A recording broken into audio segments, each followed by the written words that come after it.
سلام، من صالح سخندان هستم و این ویدئوی آموزش روش طراحی دگرگون سه‌بعدیه.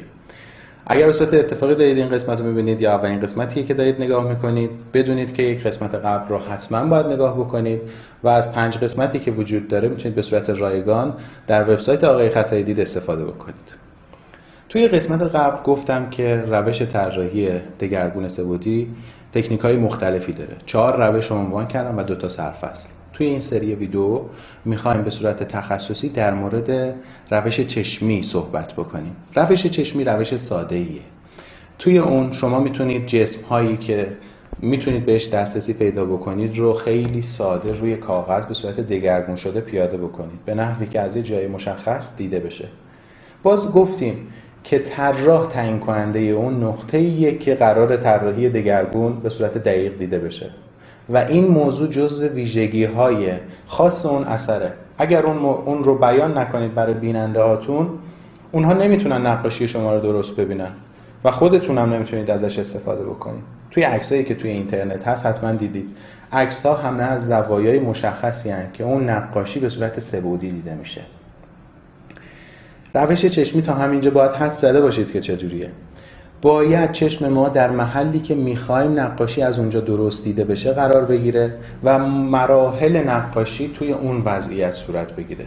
روش نسبتاً سختی به نظر میرسه، ولی توی این تکنیک لازم نیست همه جزئیات رو دقیقاً از همون زاویه‌ای که باید دیده بشه بکشید. عرض میکنم خدمتتون.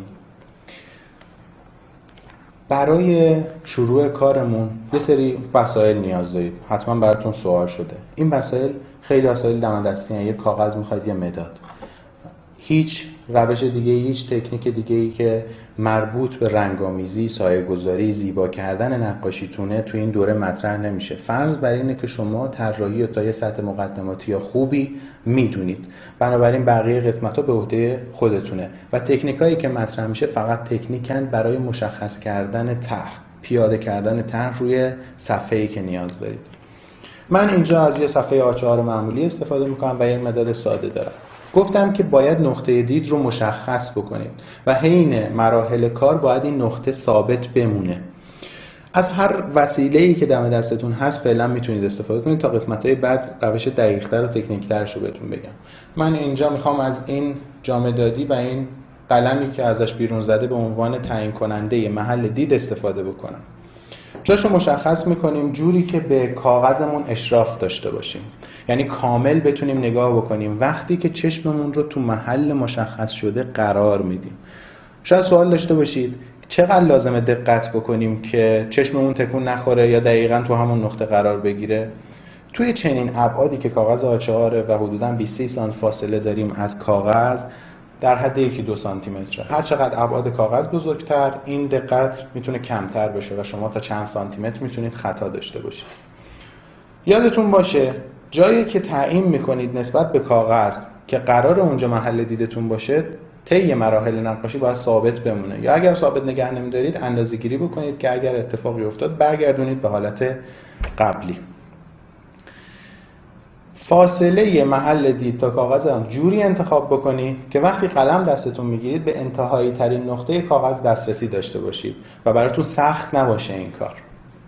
این در مورد کاغذ محل دید. اما در مورد این که ما با تکنیک چشمی چه کاری میتونیم انجام بدیم، چه اشیایی رو میتونیم بکشیم.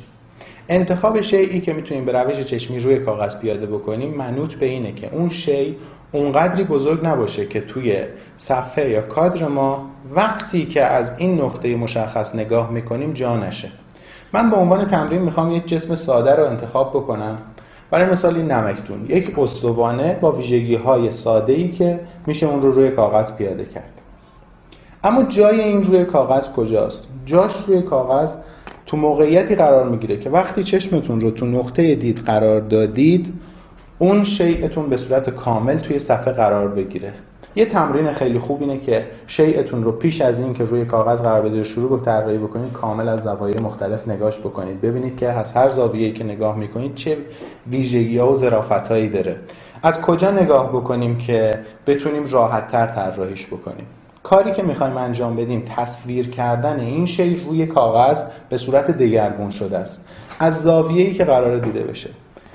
تکنیک چشمی مقدمش خیلی ساده است. چشمتون رو تو نقطه دید قرار میدید، یکی از چشماتون رو میبندید، به صورت تک نقطه‌ای نگاه میکنید و سعی میکنید مرز بیرونی شیئتون رو روی کاغذ پیاده بکنید.